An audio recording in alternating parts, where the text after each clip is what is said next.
Oakridge, Illinois.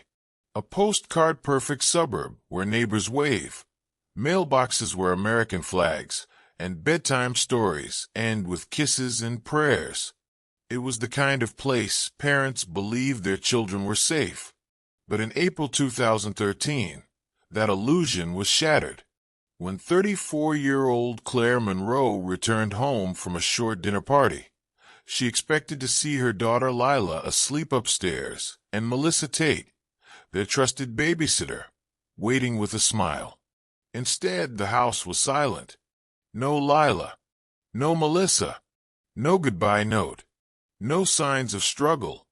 Just one thing out of place, the back door slightly ajar.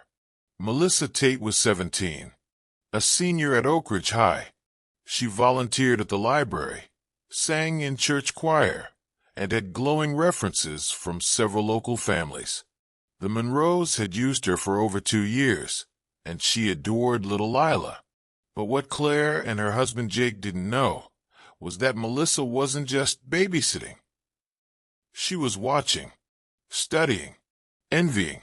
Police later discovered that Melissa kept dozens of candid photos of Claire and Lila, in parks, shopping malls, even inside their home when they weren't looking. She wrote diary entries obsessing over their perfect life. One passage read, "She doesn't deserve what she has. I could be a better mother to Lila. I would never leave her for work or forget a hug. I'd be her everything." When Claire called police, a missing persons case was immediately opened. The community rallied. Hundreds of volunteers searched nearby forests, abandoned buildings, even dumpsters. News stations ran Amber Alert banners. Melissa's smiling face was posted across every major Midwest outlet. What no one knew was that Melissa hadn't taken Lila far. In fact, she hadn't taken her anywhere. Melissa had lured Lila into the Monroe's own basement, a space under renovation, with thick insulation and no windows.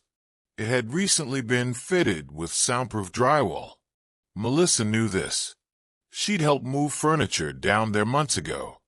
Inside that basement, she brought sleeping bags, snacks, candles, and Lila's favorite stuffed bear.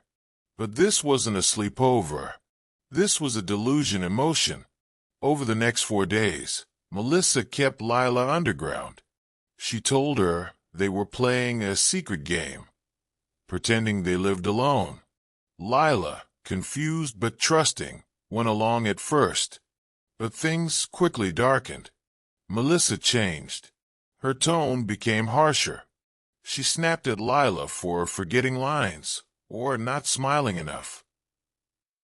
She demanded Lila call her mommy. When Lila cried, Melissa screamed. Then she stopped feeding her. Lila was found 5 days later, dehydrated, traumatized, and barely conscious. What broke investigators' hearts most was the child's journal, discovered later. Scribbled notes read, "I miss my mommy. She's not my mommy. I want to go home." Melissa was arrested at a strip mall 6 miles away, trying to steal baby clothes from a department store. A security guard noticed her disheveled state and called police. During questioning, Melissa remained eerily calm. "We were playing house," she said. She was happy. I was her mother now. But officers weren't prepared for what they found next. In her backpack was a leather-bound journal, detailed, dated, and horrifying. She had written step-by-step plans. Drug Claire's wine at the next family dinner. Stage an accident. Fake adoption paperwork. Raise Lila as her own. She had even practiced Claire's signature. Melissa was tried as an adult. Psychologists described her as suffering from delusional disorder with attachment-based psychosis. Her defense claimed she had no history of violence and simply snapped from years of neglect in foster care. The jury didn't buy it. She was convicted of attempted murder, child endangerment, unlawful confinement, and kidnapping. Sentence: 38 years without parole.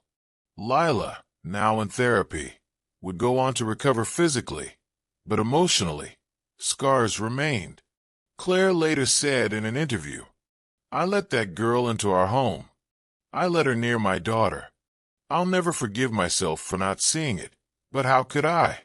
She smiled every time she saw us. This story isn't about horror hiding in the woods. It's about horror hiding in plain sight.